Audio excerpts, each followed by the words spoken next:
Monsieur Noël. Monsieur le Président, vous avez raison de considérer le train normand comme une priorité et de vouloir agir en conséquence.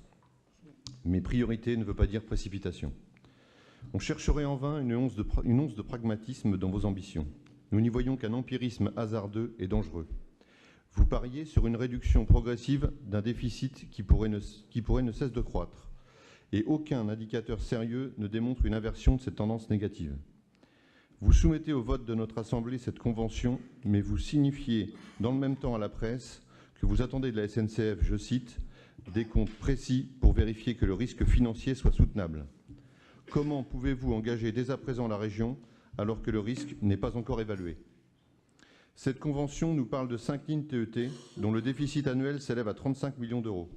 M. Gastine a toutefois révélé cette semaine que ce montant venait d'être réévalué à 46 millions d'euros par SNCF Mobilité. Nous apprécions votre honnêteté, mais elle n'efface pas le fait que ce déficit annuel devra être supporté par notre collectivité moyennant des trains neufs de la part de l'État. Or, ces trains neufs n'auront évidemment pas une durée de vie infinie. Je vous rappelle que leur entretien peut avoir un coût très lourd et je m'en explique.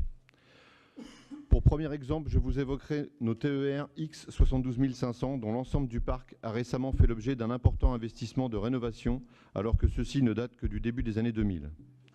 Nos automoteurs X 73 500 illustrent parfaitement mon second exemple.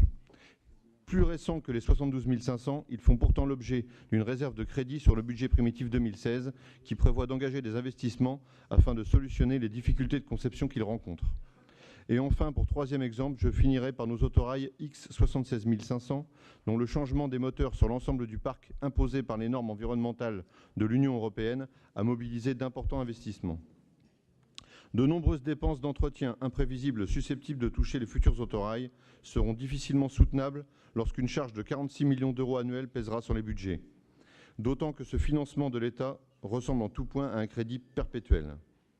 En notant les 2 années de déficit d'avance que supportera la région, le déficit rattrapera l'investissement en seulement 14 ans. Ces 14 années auraient pu suffire à rembourser un crédit d'investissement classique pour ce matériel, mais ce chèque empoisonné de l'État nous impose des traites sans fin. Il y a pire cependant.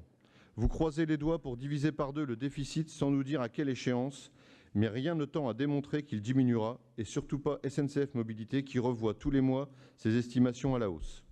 On comprend mieux pourquoi Manuel Valls était ravi de ce transfert. J'ai posé la question des coûts d'entretien du matériel, mais je n'ai pas oublié celle des coûts de remplacement. Lorsque ces rames dites de nouvelle génération seront d'une génération obsolète, comment fera la région pour remplacer ces trains tout en continuant de supporter le déficit?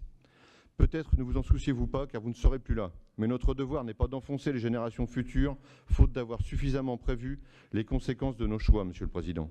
C'est d'ailleurs tout le contraire.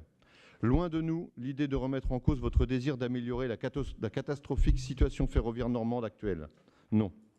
Vous me rétorquerez d'ailleurs qu'une mauvaise action vaut mieux que l'inaction, que si nous n'avons rien de plus à proposer, toute critique est vaine.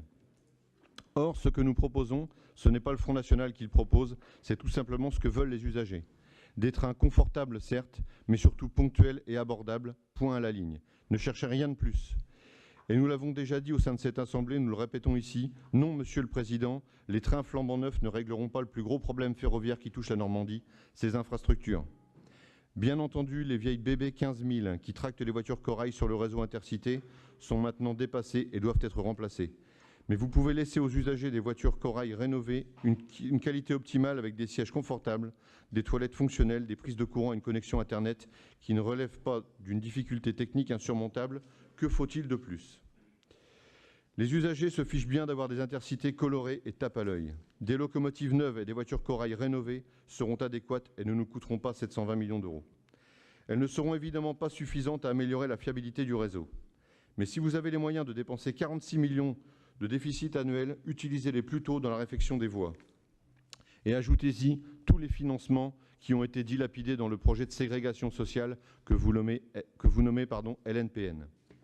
Si vous vouliez accroître la fiabilité des trains normands et la qualité de voyage des usagers, 2 conventions prioritaires à passer avec l'État auraient été salutaires.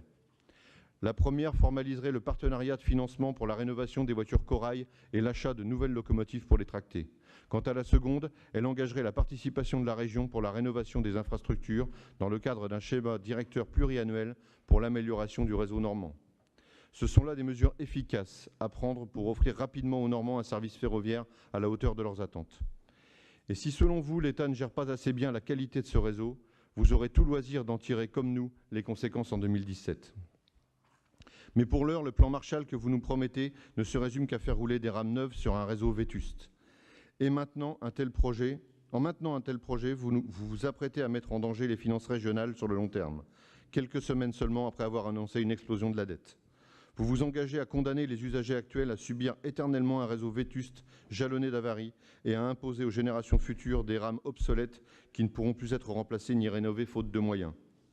Dans ces conditions, notre rôle de première opposition régionale nous impose de refuser catégoriquement d'approuver la convention que vous proposez. Merci, Monsieur le Président.